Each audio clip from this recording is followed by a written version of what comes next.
High, আমি রূপম। আজকের এই ভিডিওতে আমরা একটা সিরিয়াস বিষয় নিয়ে আলোচনা করব। আমরা সিনেমা রিলেটেড একটা বিষয় নিয়ে আলোচনা করব, তবে এই ভিডিওতে সিনেমা রিভিউ বা সিনেমার কোনো আপডেট থাকবে না। তো চলো আজকের ভিডিও শুরু করা যাক। বাংলার একজন সাকসেসফুল প্রডিউসার, যিনি 3টে ব্লকবাস্টার দিয়েছেন। প্রত্যেক বছর ক্রিসমাসে তার ছবি আসে এবং ব্লকবাস্টার হয়ে যায়, এবং তিনি পার্টিকুলার একজন সুপারস্টারকে নিয়ে 3টে ছবি প্রডিউস করেছে।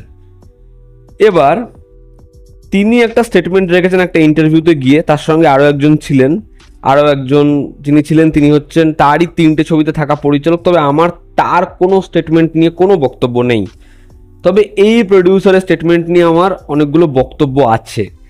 তিনি 1 নম্বর কথা বলেন যে জিৎ সুপারস্টার নয়, এবং তার কারণ তিনি যা দেন সেটা নিয়ে আমরা কথা বলবো। দ্বিতীয়, তিনি বলেন তার প্রডিউস করা সেকেন্ড যে ছবিটা সেটা 10-15 বছরের বেস্ট ফিল্ম। তিনি বলেন আমাদের এখানকার জুরিরা যে ছবিগুলোকে বেস্ট ফিল্ম বা মনোনীত করেছে সেই ছবিগুলো 4 দিন অডিয়েন্স আনতে পারবে না, সেই কারণে সেই ছবিগুলো ভালো নয়। এবং তিনি বলেন আগে সাউথের ছবির কপি হতো, এখন তাদের দেখানো হিট ছবিগুলোর কপি হচ্ছে, যেরকম ধরুন এক আর্টিস্টকে রিপিট করা বা বাবা ছেলের গল্প এরকম। তো চলুন আজকের ভিডিও শুরু করা যাক। প্রথম যে পয়েন্টটা, যে জিৎ সুপারস্টার নয় যেটা তিনি বলেছেন, তার কারণ দেব সে নিজেকে সময়ের সাথে ভেঙেছে। দেব সাকসেসফুল ছবি দিয়ে গেছে, দেব একই জোনে থাকেনি। তো আমি সবার আগে একটা কথা বলবো, এটা অডিয়েন্সের মধ্যে প্রচুর পরিমাণে দেখা যায়। অডিয়েন্স না বুঝে বহু জিনিসপত্রকে নিজের মতো করে বানিয়ে নেয়। এই যে টপিকটা, এটা কিন্তু দেব ভার্সেস জিৎ নয়, বা এক সুপারস্টার অন্য সুপারস্টারের বিরুদ্ধে কমেন্ট করেছে এমন নয়। আপনারা যারা দেবের ইন্টারভিউ ফলো করেন তারা জানেন দেব কিন্তু বলেওছে রিসেন্টলি যে সুপারস্টার বলতে গেলে সে শুধুমাত্র জিৎ দাকেই জানে, কারণ সেই হচ্ছে রিয়েল সুপারস্টার। তো দেবকে এখানে এনে ছোট করার আগে অ্যাটলিস্ট তার স্টেটমেন্ট, তার অ্যাক্টিভিটিস সম্পর্কে ভাববেন। এবং আমি বারবার করেই বলছি, এই ভিডিওটা দেব ভার্সেস জিৎ নয়। এবার যেটা বিষয়, এই কথাটা তিনি বলেছেন সেই প্রডিউসার, যে জিৎ সুপারস্টার নয়। তার কারণ জিৎ বা সেই সুপারস্টারের কন্টেম্পোরারি যারা, তারা নিজেকে ভাঙতে পারেনি। এই যে এরকমভাবে একটা বক্স অফিসের বদল হয়েছে, অডিয়েন্সের টেস্টের বদল হয়েছে, এটার সাথে দেব নিজেকে মানিয়েছে। এই কথাটা কিন্তু সম্পূর্ণ সঠিক, যে দেব যেভাবে নিজেকে ভেঙেছে একজন প্রডিউসার হিসাবে, একজন অ্যাক্টর হিসেবে যা যা সে করতে চেয়েছে সেগুলোকে প্রেস করতেই হয়। দেবের খাটনিটাকে প্রেস করতে হয়, দেবের সাকসেসটা দেখে শিখতে হয়, সেটাকে অ্যাপ্রিসিয়েট করতে হয়। এবং দেব এখন যেরকমভাবে ব্যাক টু ব্যাক হিট ছবি দিয়েছে, আগামী দিনে তার যে লাইন আপ সেটা ম্যাসিভ, সেটা দারুণ। কিন্তু তা বলে কি এটা বলা যায় যে জিৎ সে সুপারস্টার নয়? বা আরও একজন কন্টেম্পোরারি যে, বা যার একটা হিউজ ফ্যান বেস রয়েছে, যে একজন খুব ভালো অ্যাক্টর, তাকে নিয়ে এই কথাটা বলা যায় যে সে সুপারস্টার নয়, তাকে সে সুপারস্টার মনে করে না? এটা কি বলা যায়? একদমই বলা যায় না। দেখুন, সবার একটা ভালো বা খারাপ পরিস্থিতি আছে। এমন নয় যে এদের যে সাকসেস লাইনটা সেটা এরকম যাচ্ছে বা এরকম যাচ্ছে। সেখানে প্রতিনিয়ত আপ ডাউন এইভাবেই তো সেটা চলে। কোন ছবিটা ওয়ার্ক করবে, কোন ছবিটা ওয়ার্ক করবে না, এটা কেউ কোনোদিন দাঁড়িয়ে 200% অ্যাসিওরেন্স দিয়ে বলতে পারে না। তাহলে তো বক্স অফিস যে কেউ প্রেডিক্ট করতে পারতো এবং সেটাই ফলতো, সেটা হয় না। আজকে জিতের এমন বহু ছবি আছে লাস্ট বহু বছর ধরে যেখানে জিৎ একটা বড় হিট ছবি দেয়নি, জিৎ বড় হিট ছবি দেখেনি, কিন্তু জিৎ সমানের চেষ্টাও কিন্তু করে গেছে। জিৎ একটা টাইম অবধি রিমেক যেরকম করে গেছে, সাডেন অফ টাইমে সে কিন্তু নীরজ পান্ডের মতো একজন ক্রিয়েটারকে আমাদের এখানে নিয়ে এসেছে, যে হিন্দির one of the best director. সে বাংলা ইন্ডাস্ট্রির ছবির গল্প লিখেছে। জিৎ আমাদের এখানে এরকম অ্যাকশন ডিরেক্টর নিয়ে আসে যারা হিন্দিতে, সাউথ ইন্ডাস্ট্রিতে চুটিয়ে ব্যাপক কাজ করেছে, যারা আসার ফলেই কিন্তু আমাদের এখানে অ্যাকশন কোরিওগ্রাফারদের, অ্যাকশন ডিরেক্টরদের একটা বড় করে ডিমান্ড হয়। জিৎ তার ছবিতেই এখানে 45 দিন থেকে 60 দিন শ্যুট করে।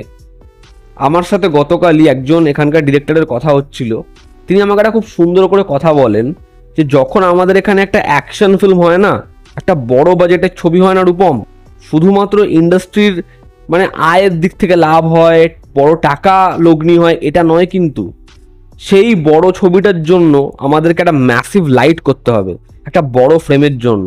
সেই ছবিটার জন্য আমার 40টা ছেলে লাগবে, 40টা স্পট বয় লাগবে। ফলে যত বড় এরকম ধরনের মেইন স্ট্রিম ছবি হবে, এই ইন্ডাস্ট্রিতে কাজ পাওয়া বন্ধ হয়ে যাওয়া এই লোকগুলো আবার তারা কাজ পাবে।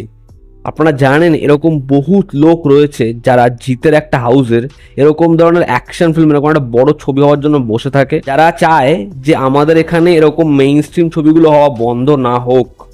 কারণ আমাদের এখানে মেইন স্ট্রিম ছবি বন্ধ হতে হতে এমন জায়গায় পৌঁছে গেছে, বছরে একটাও মেইন স্ট্রিম ছবি হতো না, তাও এবছর 2টো আউট অ্যান্ড আউট অ্যাকশন ছবি আসছে। এই লোকগুলো চায় তাদের ঘর চলার জন্য অ্যাটলিস্ট বছরে 5 থেকে 7টা আগের মতো মেইন স্ট্রিম বড় বড় ছবি হোক, তাহলে স্বচ্ছন্দে তাদের জীবনও কাটে।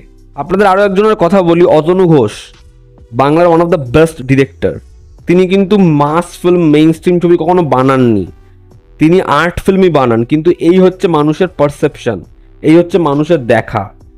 তিনি বলছেন এখন ইন্ডাস্ট্রিতে ওরকম ট্রলি যারা ঠেলে তাদের খুব একটা দরকার পড়ে না।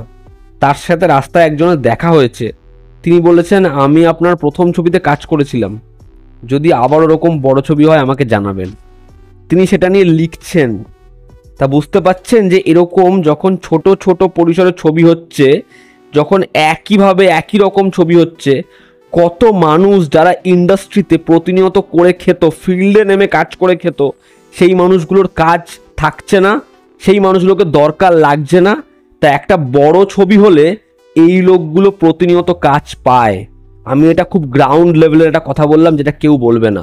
জিৎ সেই মেইন স্ট্রিম ছবিটা বরাবর করেছে, ম্যাক্সিমাম কাজ রিসেন্ট ইয়ারে ভালো হয়নি, ছবিগুলো চলেনি।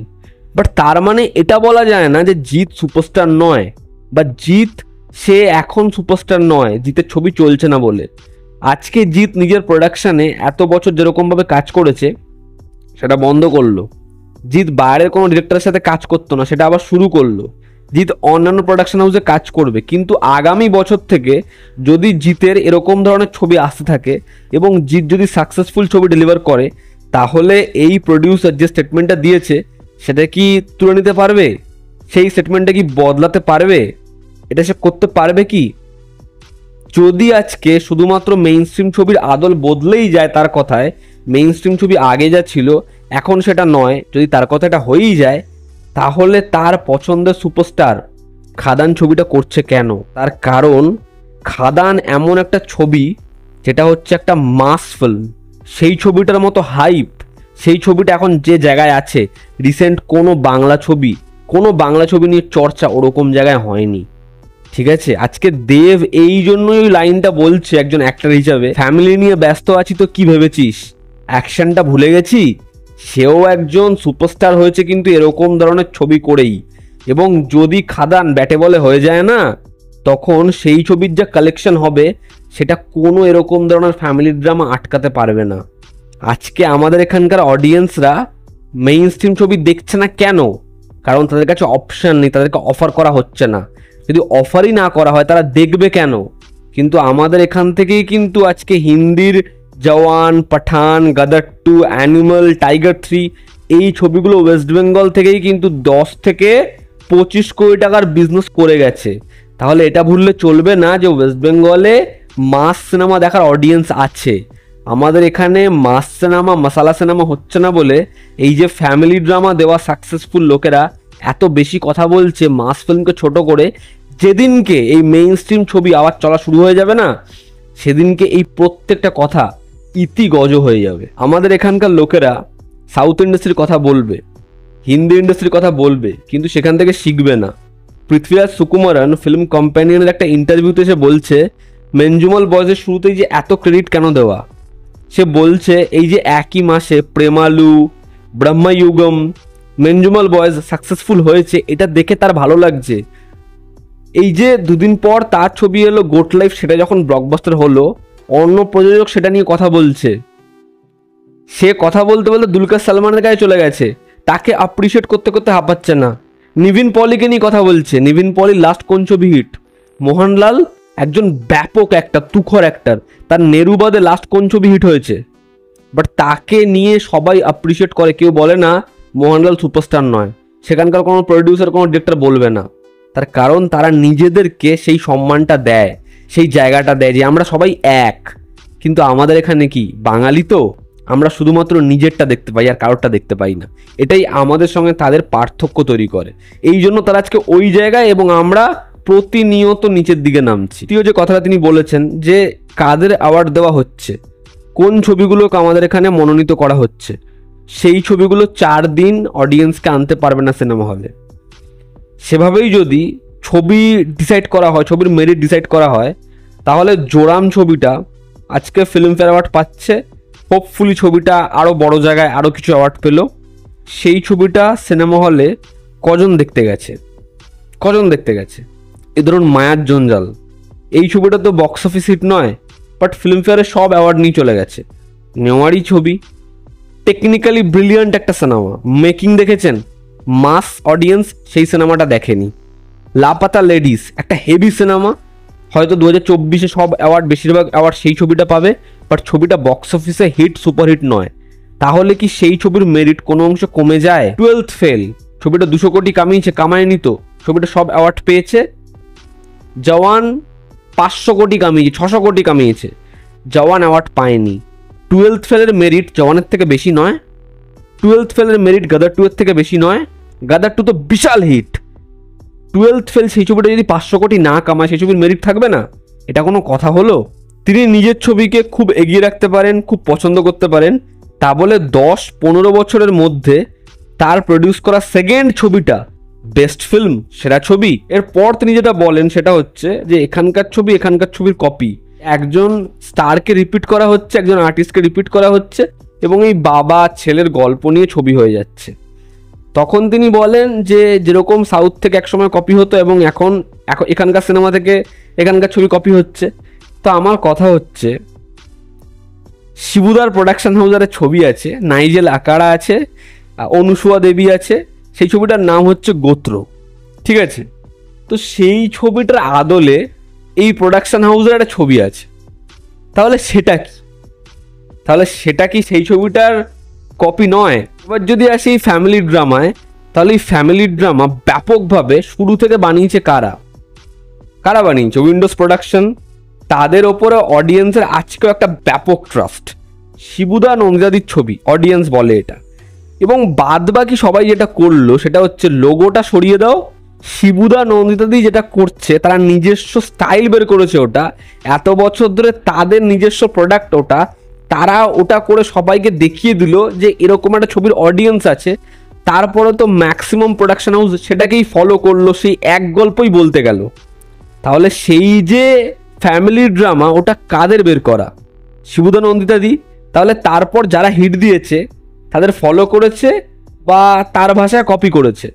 তাহলে এই প্রোডাকশন হাউসের যারা এত স্টেটমেন্ট দিচ্ছে, তাদের যে ছবিগুলো, সেগুলো প্রত্যেকটাই তাহলে শিবুদা নন্দিতাদির ছবির কপি বা সেই ছবিগুলো থেকে দেখে বানানো, তাই না?